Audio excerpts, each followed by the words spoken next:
أعوذ بالله من الشيطان الرجيم. بسم الله الرحمن الرحيم. لتجدن أشد الناس عداوة للذين آمنوا اليهود والذين أشركوا ولتجدن أقربهم مودة للذين آمنوا الذين قالوا إنا نصارى ذلك بأن منهم قسيسين ورهبانا وأنهم لا يستكبرون. اور ضرور پاؤ گے تم لوگوں سے دشمنی میں انتہائی سخت مومنین کے لیے یہودیوں کو اور مشرکوں کو، اور ان کے قریب پاؤ گے دوستی میں ایمان والوں کے لیے ان لوگوں کو جو اپنے آپ کو عیسائی کہتے ہیں، نصارہ کہتے ہیں، اس لیے کہ ان میں راہب، درویش، نیک آدمی، نیک عالم ان میں موجود ہے اور ان میں تکبر نہیں ہوتا ہے. اللہ اکبر. ایک ہے فلسطین کی وجہ سے یہود کا مضمون عام بیان ہوتا ہے اور وہ اس غزوہ کے ذکر تک بات محدود رہتی ہے. آج کے خطبہ میں اصل یہود کی حقیقت جو قرآن کریم نے بیان کی ہے اسے واضح کرنا مقصود ہے، کیونکہ ہمیں ان کی اصلیت بیان کر کے ہمیں خبردار کیا گیا ہے تاکہ ہم یہودیوں عیسائیوں والے کام نہ کریں. لیکن حدیث میں ہے لَتَتَّبِعُنَّ سُنَنَ مَنْ كَانَ قَبْلَكُمْ حَذْوَ النَّعْلِ بِالنَّعْلِ یا حَذْوَ الْقَذَّةِ بِالْقَذَّةِ. تم پہلے لوگوں کے، پہلی امتوں کے تم اس طرح برابر ہو جاؤ گے جس طرح ایک جوتا دوسرے جوتے کے برابر ہوتا ہے. تمہاری یہود و نصارہ سے بالکل مطابقت ہو جائے گی کہ مسلمانوں کی عملی زندگی بالکل یہودیوں والی ہو جائے گی کہ ان کی بات بیان کرنے کا مقصد ہے کہ ہم ایسی حرکات سے بچ سکیں. جب قرآن کریم میں یہ بات واضح الفاظ میں آ گئی کہ لَتَجِدَنَّ أَشَدَّ النَّاسِ عَدَاوَةً لِلَّذِينَ آمَنُوا الْيَهُودَ وَالَّذِينَ أَشْرَكُوا، بت پرست جس طرح ہندو ہے ایسی بت پرست قومیں اور یہودی، یہ دو قسم کے لوگ مسلمانوں کے انتہائی سخت دشمن ہوتے ہیں.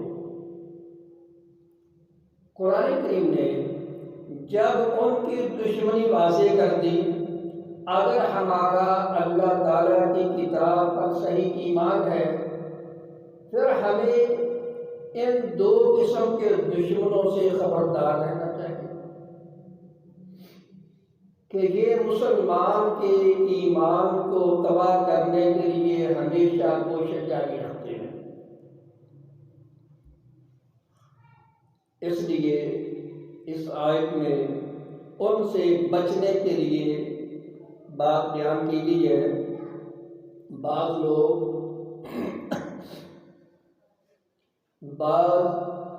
یہود جو مسلمانوں کے ماتحت اس دور میں رہتے تھے ان کی مثال دیتے ہیں. کیا عمر رضی اللہ تعالیٰ عنہ نے خیبر سے ان کو نکالا نہیں تھا؟ اور کیا حدیث کی روح سے ہی نہیں نکالا تھا کہ یہ فرمان نبی کے مطابق ہے؟ جتنا ان سے بچو گے اتنا مسلمان ترقی کرے گا۔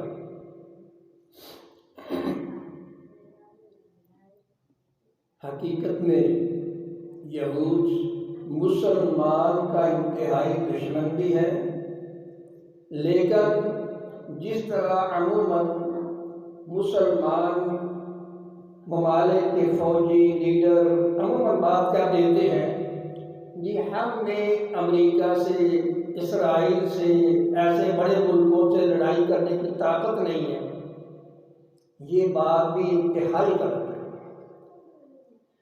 قرآن کریم میں ہے لا يقاتلونكم جميعا الا في قرى محصنة او من وراء جدر بأسهم بينهم شديد تحسبهم جميعا وقلوبهم شتى ذلك بأنهم قوم لا يعقلون۔ تمہیں وہ جس طرح مسلمان جذبات سے چند نوجوان ایک فوج سے ٹکرانے کے لیے تیار ہو کر اپنے آپ کو پیش کر دیتے ہیں، یہودی میدان میں ایسے کبھی نہیں آئیں گے۔ لا يقاتلونكم جميعا الا في قرى محصنة، اکٹھے ہو کر بھی ایسے حملہ نہیں کریں گے۔ الا فی قرى محصنة، قلعے میں، او من وراء جدر، انتہائی محفوظ ہو کر ٹینک میں، جہاز میں، کسی دور سے میزائل چھوڑ کر کہ میں نہ مر جاؤں۔ یہودی لڑائی کرے گا تو ہمیشہ موت کے خوف سے اپنے آپ کو انتہائی محتاط کر کے پھر لڑے گا۔ مسلمان مجاہد سینہ تان کر میدان میں آ جاتا ہے۔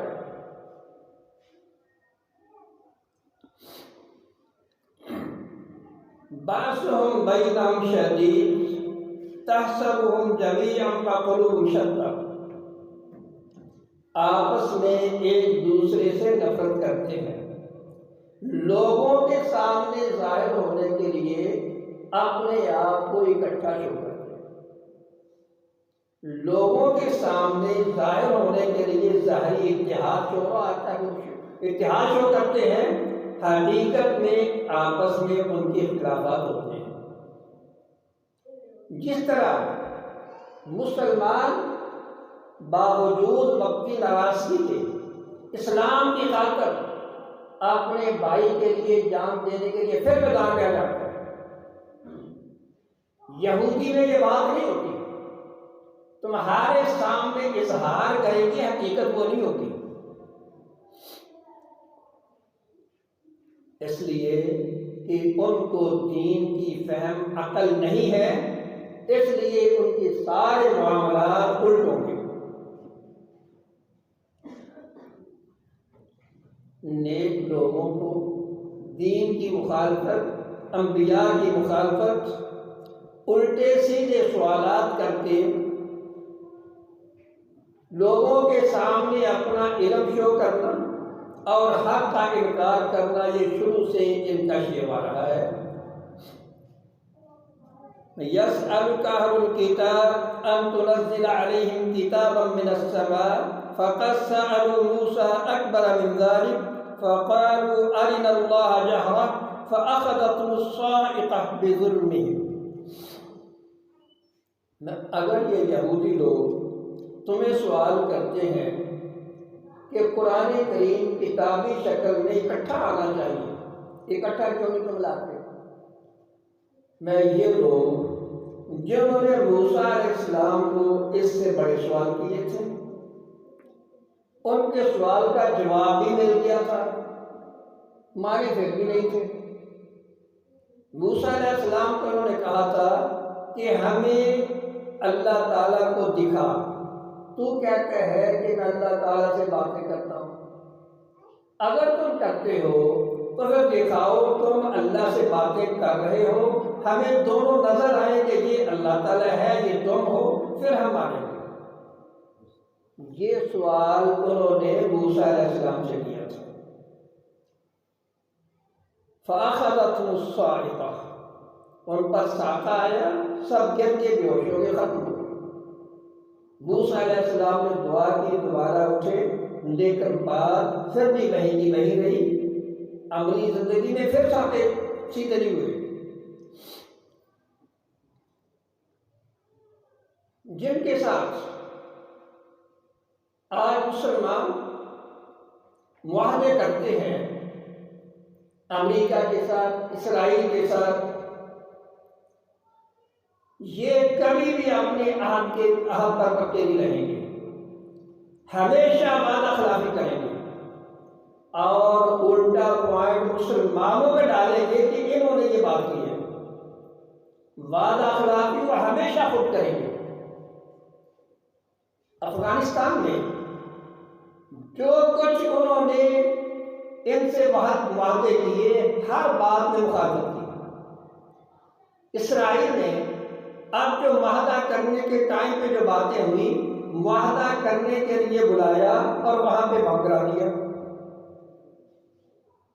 ہمیشہ وعدے کے لیے دنیا میں غدار قوم، وعدے کی بے وفا اور غدار قوم دنیا میں یہودی ہے۔ فَبِمَا نَقْضِهِمْ مِيثَاقَهُمْ وَكُفْرِهِمْ بِآيَاتِ اللَّهِ وَقَتْلِهِمُ الْأَنْبِيَاءَ بِغَيْرِ حَقٍّ وَقَوْلِهِمْ قُلُوبُنَا غُلْفٌ بَلْ طَبَعَ اللَّهُ عَلَيْهَا بِكُفْرِهِمْ فَلَا يُؤْمِنُونَ إِلَّا قَلِيلًا۔ فَبِمَا نَقْضِهِمْ مِيثَاقَهُمْ، یہودیوں کے وعدے توڑنے کی وجہ سے اور اللہ کی آیات کا انکار کرنے کی وجہ سے اور انبیاء کے قتل کے درپے ہو جانا، ناحق قتل کرنا اور کہنا کہ ہمارے دل پردہ میں ہیں، ہم پر تمہاری باتیں اثر نہیں کریں گی۔ اور بھائی دل پردہ میں نہیں ہے، اللہ نے تم پر مہر لگا دی ہے۔ تباہ اور ختم کے دونوں لفظوں کے معنی میں فرق ہے۔ عام معنی دونوں کا غور کرتے ہیں۔ ختم کا معنی سٹیمپ لگا، تباہ کا معنی ہے سیل پیک، اوپر سے کوئی غلاف چڑھایا، سیل کیا، باندھا اور اس کے اوپر سٹیمپ لگائی، اسے تباہ کہا جاتا ہے۔ کہ ان کے دل سیل پیک کر دیے گئے ہیں جن میں حق کی بات داخل ہی نہیں ہو سکتی۔ یہودیوں کے دل سیل پیک ہے کہ جن میں حق کی بات، دین کی بات ان کے دلوں میں نہیں جا سکتی، کیونکہ یہ غدار بے وفا قوم ہے اور اللہ کی آیات کا انکار کرنے والے ہیں۔ جن لوگوں کو گوانتا جیلوں میں دیا گیا، جتنا عرصہ امریکی فوج یہاں پہ رہی ہے، اتنے سال ڈیلی مسلسل ان نیک لوگوں کو ڈیلی ان کی پٹائی کرتے تھے۔ جتنے نیک لوگ ان کو پکڑائے گئے، ان تمام نیک لوگوں کو ڈیلی مارتے تھے۔ کہ نیک لوگوں کو زیادہ سے زیادہ مارنا ان یہودیوں کا شیوا ہے۔ انبیاء جو بنی اسرائیل کے انبیاء ہیں، ان کے قتل کے لیے لوگ درپے رہتے تھے۔ شروع سے لے کر اس قوم میں نیک لوگوں کی دشمنی اس قوم کی گھٹی میں ہے۔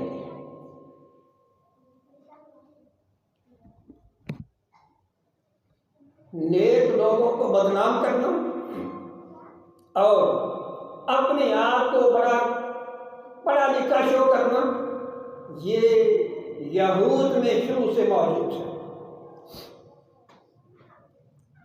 بِكُفْرِهِمْ وَقَوْلِهِمْ عَلَى مَرْيَمَ بُهْتَانًا عَظِيمًا، کہ مریم علیہ السلام پر یہودیوں نے تہمت لگائی تھی کہ یہ یوسف نجار کی وجہ سے یہ بچہ پیدا ہوا ہے، نعوذ باللہ من ذالک۔ اور آج تک یہ بات ان کی کتابوں میں موجود ہے۔ اس نیک عورت پر الزام لگا دیا۔ اگر یہ کہ بغیر باپ کے بیٹا کیسے ہو سکتا ہے؟ تم کہتے ہو ہم سائنس میں بڑے عروج پر ہیں، اگر تم نے سائنس کی علمیں پڑھی ہوگی تو یہ غلط بات نہ کہتے۔ بعض پودے ایسے ہیں جن میں مذکر مؤنث قریب قریب ہو تو پھر پھل لگتا ہے، جس طرح پپیتا ہے، مذکر مؤنث اکٹھے پاس پاس لگائیں گے پھر پھل لگے گا، وغیرہ نہیں لگتا۔ بوڑ ہے، کیکر ہے، ٹل یا شیشم ہے، اس طرح کے کچھ ایسے پودے ہیں مذکر پودا علاقے میں ایک ہو، جس طرح دیسی کیکر جو مذکر ہوتا ہے وہ سیدھا اوپر کو ہوتا ہے اور ٹہنیاں بریک بریک نیچے کو ہوتی ہیں، لٹکی ہوتی ہیں۔ ٹالی مذکر، اس کی بھی ٹہنیاں مذکر کی نیچے کو لٹکی ہوتی ہیں، جو مؤنث ہے وہ بڑی ہوتی ہے۔ اب ایک مذکر اس حلقے میں دور تک ہے تو اس کی ہوا سے تلقی ہو جاتی ہے، ہوا سے تلقی ہو جاتی ہے۔ پھول ہے، پھولوں میں مذکر مؤنث نہیں ہوتا، پھول کی پتیوں میں مذکر اور مؤنث دونوں چیزیں اسی کے اندر ہوتی ہیں۔ اسی ایک پھول سے مذکر مؤنث کے مواد موجود ہیں، اسی سے اس کی اپنی تلقی ہو رہی ہے۔ کیا جس مالک نے اس مخلوقات میں یہ سسٹم بنایا ہے، کیا وہ کسی انسان میں کر کے نہیں دکھا سکتا؟ دنیا سے اگر کوئی سائنس میں نبلد ہے، جاہل ہے، تو وہ یہودی ہیں جو سائنس سے بھی بالکل جاہل ہے۔ لیکن افسوس مسلمان ان کو سائنسدان میں اعلیٰ ترین یافتہ کہتے ہیں۔ دنیا میں جتنے بحری بیڑے اکٹھے امیر معاویہ رضی اللہ تیار کیے تھے، اتنا کو تاریخ میں ثابت کرے کہ آج تک اتنے بحری بیڑے اکٹھے کسی نے تیار کیے۔ بحری جنگ کے لیے فوری اتنے بیڑے تیار کرنا آج بھی کوئی نہیں تیار کر سکتا۔ یہ مسلمان کی تاریخ ہے کہ جنہوں نے یہ سب چیزیں تیار کی ہیں۔ جب امیر معاویہ رضی اللہ عنہ کو خنجر لگا تھا تو پٹی کرنے کے لیے مسلمان حکیم آیا، کہا کہ اس کا علاج، کہا کہ دم لگائیں گے اوپر، دم دے کر پھر اس میں پٹیاں کروں گا۔ کہا گرم لوہے کا جب دم لگاؤ تو تکلیف ہوگی، تو اس کے بغیر حل ہو سکتا ہے؟ کہا ہاں، لیکن اس سے آپ کے کرم ختم ہو جائیں گے۔ کہا مجھے اس چیز کی ضرورت نہیں ہے۔ پھر وہ دوسری دوائی سیرپ پلایا، 7 پٹیاں کی، ٹھیک ہو گئے۔ مسلمان حکیم ایسے تھے جو جسم کا زہر ختم کرنے کے لیے، جو آج بھی تم یہ شعائیں لگاتے ہو، مسلمان حکیم اس دور میں جس کا تمہارے پاس آج شعوں سے بھی حل نہیں ہو رہا، مسلمان حکیم اس دور میں سیرپ ملا کر علاج کر لیتے تھے۔ اسلام میں سائنس بھی عروج پر ہے اور اللہ کی عبادت بھی عروج پر ہے، کیونکہ اس میں فہم ہے، فراست ہے۔ جس کے پاس فہم و فراست نہیں ہے، نہ اس کے پاس سائنس ہے، نہ عبادت ہے۔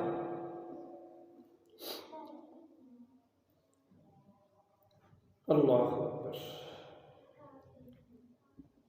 وَقَوْلِهِمْ إِنَّا قَتَلْنَا الْمَسِيحَ عِيسَى ابْنَ مَرْيَمَ رَسُولَ اللَّهِ وَمَا قَتَلُوهُ وَمَا صَلَبُوهُ وَلَكِنْ شُبِّهَ لَهُمْ وَإِنَّ الَّذِينَ اخْتَلَفُوا فِيهِ لَفِي شَكٍّ مِّنْهُ مَا لَهُم بِهِ مِنْ عِلْمٍ إِلَّا اتِّبَاعَ الظَّنِّ وَمَا قَتَلُوهُ يَقِينًا۔ اب عیسیٰ علیہ السلام جب آئے، ان کی دشمنی میں یہودیوں نے اتنی انتہا کر دی کہ ان کا گھیراؤ کر کے قتل تک پہنچے ہیں۔ اللہ تعالیٰ نے ان کو اٹھا لیا، اللہ نے ان کو اٹھا لیا، لیکن انہوں نے ان کی شباہت ایک انسان پہ پڑ دی انہوں نے جس پہ شبہات پڑی اسے پکڑ کر قتل کر دیا، آپ نے اسے سولی پہ چڑھایا، کہا کہ ہم ان کو مارا ہے، حالانکہ ایسا نہیں ہوا۔ بل رفعہ اللہ۔ بعض بھائی اس سے نیا گروہ کہتے ہیں کہ عیسیٰ علیہ السلام فوت ہو گیا، قرآن کریم میں انی متوفیک، بے شک میں تجھے فوت کرنے والا ہوں۔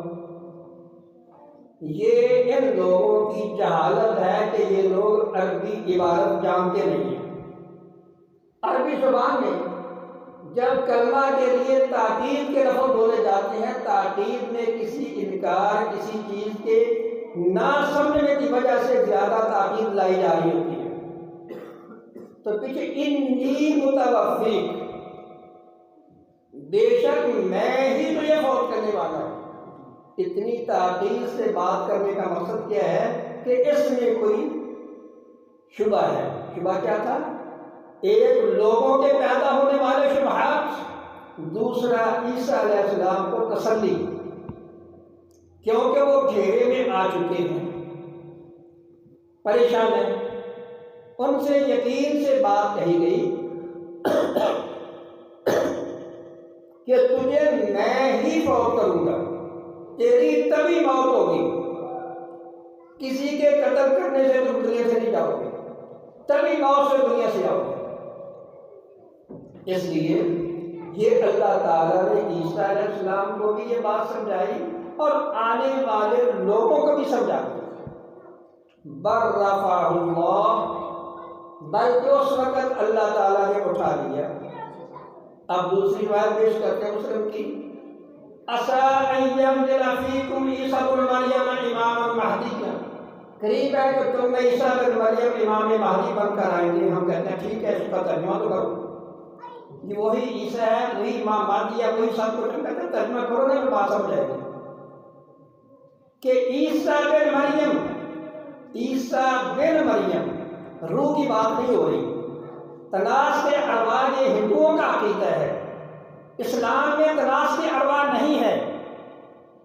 تناس کے ارواح ایک روح جاتی ہے، پھر کسی اور میں داخل ہوگی، اور میں داخل ہوگی، یہ ہندو کہتے ہیں۔ اسلام میں تناس کے ارواح نہیں ہے، ایک روح جو چلی گئی وہ دوسرے جہاں میں جا کے واپس نہیں آتی۔ تناس کے ارواح ہندو کرتے ہیں، یا تو کہو ہم ہندو ہیں، مسلمان نہیں ہیں، پھر تناسخ کی بات کرو۔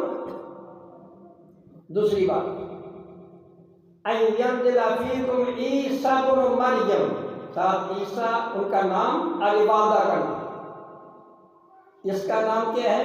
غلام محمد بن چراغ جی تھی، ان کا نام عیسیٰ بن مریم ہے، ماں کا نام مریم ہے، ان کا نام عیسیٰ ہے، اس کا تو وہ نام نہیں۔ دوسری، أَن يَنزِلَ فِيكُمْ عِیسیٰ ابْنُ مَرْیَمَ إِمَامًا مَہْدِیًّا، عیسیٰ بن مریم جب آئیں گے اس وقت وہ نبی نہیں ہوں گے۔ اصل یہاں یہ بات سمجھانا مقصد ہے، اس وقت ان کی نبوت نہیں ہوگی، سابقہ نبی تھے، اب وہ امام مہدیًا، ہدایت والے امام لیڈر ہیں، لیکن نبوت کا انکار ہے، نبی تھے اب نہیں ہے، اب وہ نبی صلی اللہ علیہ وسلم کے امتی بن کر آئے ہیں، اب وہ امتی کی حیثیت سے آئے ہیں، تو یہ تو نبوت کا دعویٰ کر رہے ہیں۔ عیسیٰ علیہ السلام جنہوں نے امام مہدی بن کر آنا ہے وہ نبوت کی بات نہیں کریں گے، وہ امتی بن کر آئیں گے، نبی نہیں ہوں گے۔ اللہ تعالیٰ نے اس آیت میں یہودیوں کو بھی جواب دے دیا اور آج کل کے نئے لوگوں کو بھی جواب دے دیا، سب کو ایک آیت میں جواب، ٹھوس جواب مل گیا۔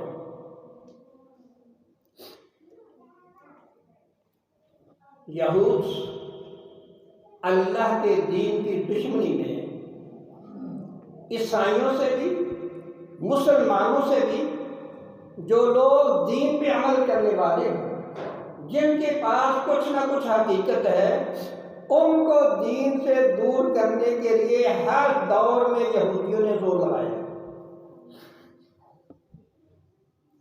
آج کے دور میں عیسائیت میں جن عیسائیوں میں عام لوگوں کی طرح شرک نہیں ہے، زیادہ قبر پرستی نہیں ہے، آج بھی یہ یہودی ان عیسائیوں کے دشمن ہیں، آج بھی ان کے مخالف ہیں۔ جو عیسائیوں میں، ان کے ملک میں جو آج بھی عیسائی زیادہ شرک کی بات نہیں کرتے، آج بھی یہودی ان عیسائیوں کا دشمن ہے۔ مسلمانوں سے جو کتاب اللہ کو پڑھنے والے ہوں گے، حدیث کو پڑھنے والے ہوں گے، خصوصاً ٹارگٹ یہودیوں کا وہ لوگ ہوں گے جو ان کی طرح زندگی گزارے، قرآن و حدیث کا کوئی پتہ نہیں، ماں باپ نے نام مسلمان رکھ دیا، باقی کوئی پتہ نہیں، ان سے دوستی ہوگی۔ کہ یہود اللہ کا دین پڑھنے پڑھانے والوں کے سخت دشمن ہوتے ہیں ہر دور میں۔ فَبِظُلْمٍ مِّنَ الَّذِينَ هَادُوا حَرَّمْنَا عَلَيْهِمْ طَيِّبَاتٍ أُحِلَّتْ لَهُمْ وَبِصَدِّهِمْ عَن سَبِيلِ اللَّهِ كَثِيرًا وَأَخْذِهِمُ الرِّبَا وَقَدْ عَنْهُ وَأَكْلِهِمْ أَمْوَالَ النَّاسِ بِالْبَاطِلِ وَأَعْتَدْنَا لِلْكَافِرِينَ مِنْهُمْ عَذَابًا أَلِيمًا۔ یہودیوں کے ظلم کرنے کی وجہ سے ہم نے ان پر جو پاک چیزیں حلال تھیں وہ بھی ان پہ حرام کی۔ عام جو چیز اللہ تعالیٰ نے حرام کی ہے اس میں مضر اثرات ہوتے ہیں جس وجہ سے وہ حرام ہوتی ہے۔ ہر حرام میں کوئی نہ کوئی مضر چیز ہے جس کی وجہ سے وہ چیز حرام۔ جس طرح دم مسفوح ہے، دم مسفوح ہمارے لیے منع ہے۔ کیوں؟ اس لیے کہ جو ہمارے خون میں جو بیماری کے اثرات ہیں وہ عموماً خون کے اندر ہوتے ہیں۔ جب جانور کو ذبح کیا جاتا ہے تو اس لیے ساری گردن نہیں کاٹی جاتی، سائڈ کی دو وینیں جو دماغ کے ساتھ اٹیچ ہے یہ چھوڑ دی جاتی ہے۔ اب گردن کٹ رہی ہے، اب دماغ آرڈر دے رہا ہے دل کو کہ تکلیف ہو رہی ہے، زور لگاؤ۔ دل پمپنگ کا زور لگا رہا ہے، تڑپ رہا ہے، اور خون اتنا زور لگانے سے باہر نکلتا جا رہا ہے۔ اب جو مضر اثرات تھے خون کے ذریعے باہر چلے گئے۔ اب مسلمان کا ذبیحہ ایسے مضر اثرات سے پاک ہوتا ہے۔ جس جانور کے گوشت میں ایسے گندے اثرات ہیں جس طرح خنزیر ہے، اس کا مکمل حرمت ہے۔ اس لیے اب دیکھو جو یہ جانور کھانے والے ہیں ان کو بعض ایسی امراض ہیں دردوں کی جس کا ان کے پاس علاج نہیں ہے۔ جس طرح چوکڑی مار کر ہم لوگ بیٹھ جاتے ہیں مسلمان، یہ خنزیر کھانے والے ایسے نہیں بیٹھ سکتے، جب ہم چوکڑی مار کے وہ نہیں بیٹھ سکتے۔ جس طرح خنزیر اکڑا ہوتا ہے یہ اسی طرح دو زانو ہو کر اکڑے اکڑے بیٹھیں گے، سیدھے آرام سے ریسٹ کر کے آرام سے نہیں بیٹھ سکتے۔ جیسا گوشت ویسی اپنی صحت، ویسی طبیعت، وہی عادات۔ ہم نے ان پر طیب چیزیں، پاک چیزیں ان سے روک دی ان کے غلط حرکات کی وجہ سے، کہ یہ اللہ کی راہ سے انتہائی زیادہ لوگوں کو روکتے ہیں۔ وَأَخْذِهِمُ الرِّبَا، یہ سود خور قوم ہے، سود خور قوم ہے۔ جب نبی صلی اللہ علیہ وسلم مدینہ منورہ میں تشریف لائے تھے اس وقت اوس اور خزرج انصار صحابہ وہ ان کے قرضے تلے دبے ہوئے تھے۔ ان کو آپس میں لڑا کر اسلحہ ادھار لے لا، سود پہ لے لا، کوئی بات نہیں، پھر دے دینا۔ جس طرح آج ہمارے ساتھ ہو رہا ہے کہ دو پارٹیوں کو لڑانا، سود پہ پیسے لے لینا، کوئی بات نہیں، لڑائی کرو، پیسے لے لینا ہم سے۔ یہی چیز یہ انصار کے ساتھ پہلے کر رہے تھے۔ رسول اللہ صلی اللہ علیہ وسلم جب تشریف لائے تو آپ نے مسلمانوں کو ان سے آزاد کرانے کے لیے پہلا کام کیا کہ مسلمانوں کو ایک دوسرے کا بھائی بنا دیا، کہ ان سے مدد نہیں لینی، ایک دوسرے سے مسلمان تعاون کرو، یہودیوں سے نہیں مدد لینی۔ سود کو حرام کر دیا گیا، اور مسلمانوں کو درس دیا گیا کہ ایک دوسرے سے تعاون کرو، ادھر نہ جاؤ، سود پہ پیسے نہ پکڑو۔ اگر ہمارا ملک چلانے والے اگر اپنی بات میں ان سے کوئی ایک آدمی بھی مخلص ہے، کوئی ایک، تو دعویٰ کرے کہ میری ساری جائیداد بیچ کر سودی نظام ختم کر دو اور مسلمان آزاد ہو جائے۔ کوئی ایک اٹھے کہ اپنی اسلام کی خاطر اپنی ساری جائیداد قرض اتارنے کے لیے دے دے اور مسلمانوں کو سود کی لعنت سے آزاد کر دے۔ کون ہے وہ سود سے؟ ہر ایک سود پہ بڑی قسط لینے کے لیے آتا ہے کہ اور بڑی قسط دو تاکہ وہ باہر لے جاؤ۔ سودی کاروبار لوگوں کو پھنسانا یہ یہودیوں کا کام ہے، اور آج بھی اسلامی ممالک میں سودی بینک تمام اسلامی ملکوں میں موجود ہیں۔ یہ سودی نظام، یہ سودی کاروبار، سودی بینکاری سب تمام اسلامی ملکوں میں موجود ہے۔ کسی کی جرت نہیں ہے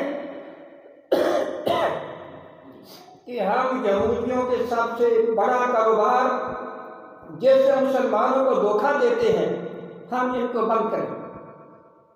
مدینہ منورہ اسلامی ریاست بنا تھا، تو اسلامی ریاست میں مسلمانوں کو پہلے یہ فیسلٹی دینے کے لیے ان کے قرضے اتارے گئے، ان کی ضرورت پوری کے لیے ہے اور قرضے اتارے گئے ہیں اور آئندہ سے قرضے لینے سے روکا گیا ہے۔ اس لیے اسلامی اسٹیٹ بنا ہے۔ اسلامی اسٹیٹ کے لیے، اسلامی اسٹیٹ کو چلانے والے سب سے پہلے اپنی مکمل جائیداد ملک کے نام لگوائیں گے۔ اس کا ثبوت نبی صلی اللہ علیہ وسلم کی زندگی، اس کا ثبوت خلفاء راشدین کی زندگی، اس کا ثبوت اصحاب صفہ کی زندگی۔ ان کی زندگی کو پڑھ کر دیکھو، جنہوں نے اپنی زندگی پیش کر کے ثابت کیا ہے کہ ہماری زندگی کا مقصد تیرے دین کی سرفرازی، میں اسی لیے مسلمان، میں اسی لیے نماز۔ تمام خلفاء نے جو کچھ تھا اسلام کے لیے وقف کر دیا۔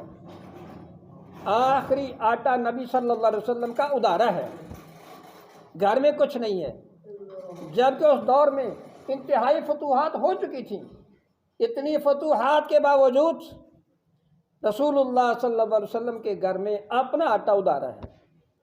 مسلمانوں کا لیڈر وہ ہوتا ہے جو سب سے پہلے اپنی جائیداد پیش کرے۔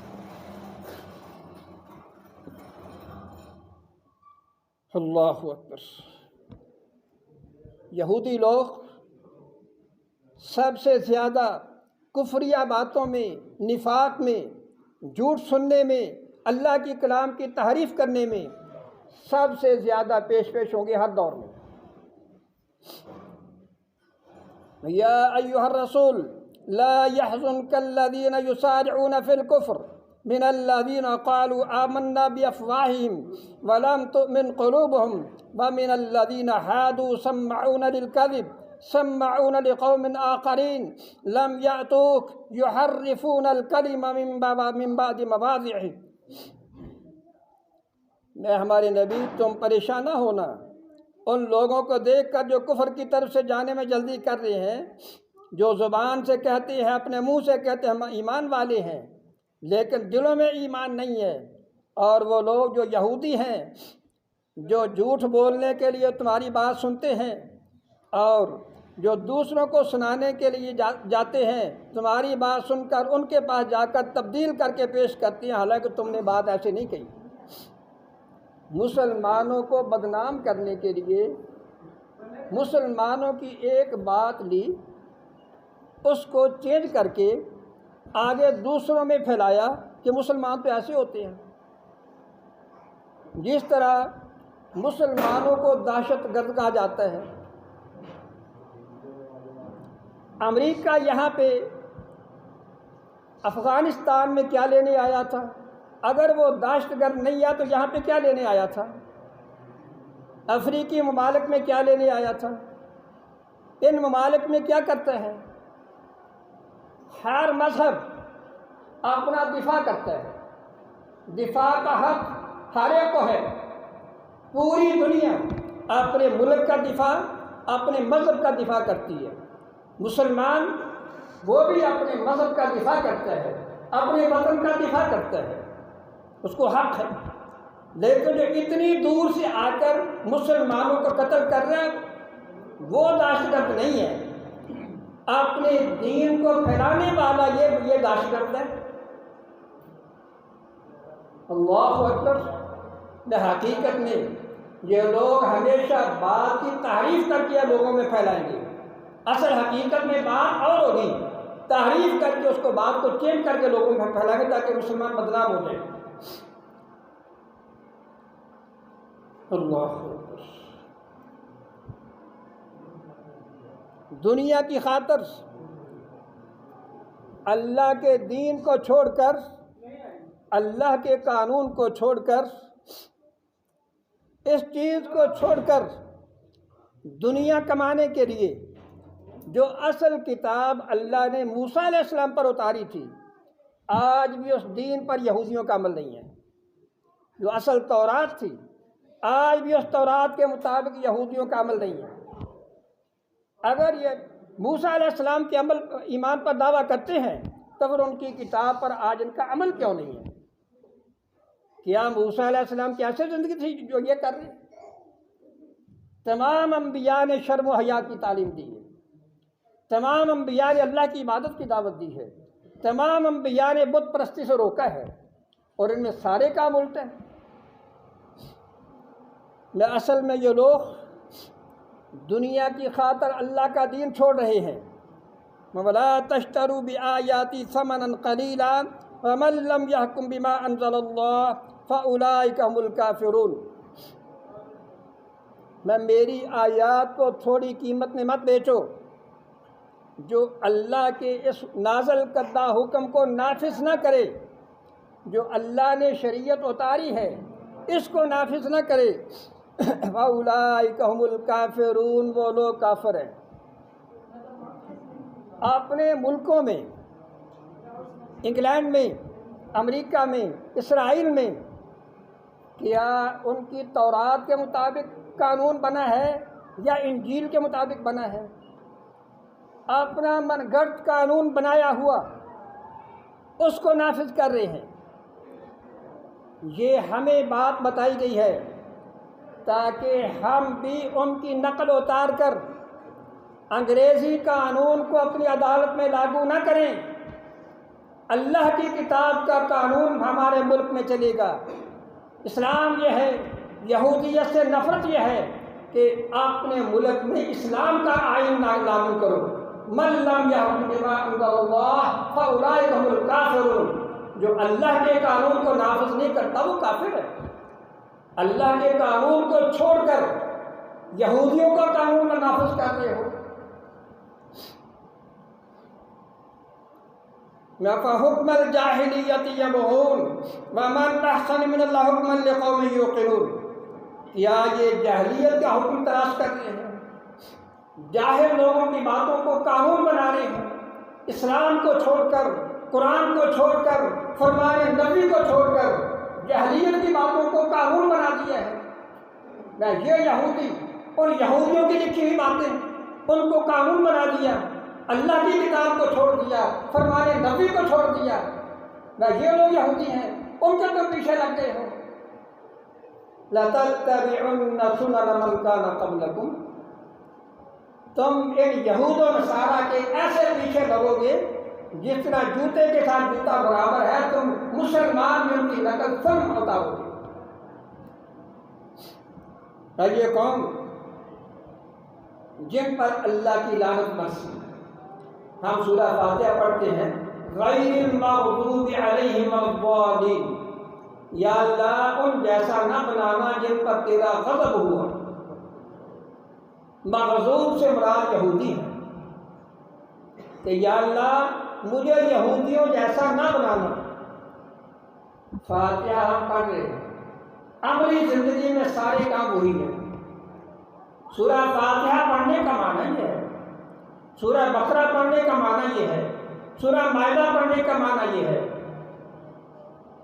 ان تین صورتوں کی تفسیر پڑھیں، سورہ فاتحہ، سورہ بقرہ، سورہ مائدہ، تمہیں اسلام کی سمجھ آ جائے گی کہ اسلام کیا ہے، اسلام کے مخالف کون ہے، کس طرح ہمیں زندگی گزارنی ہے۔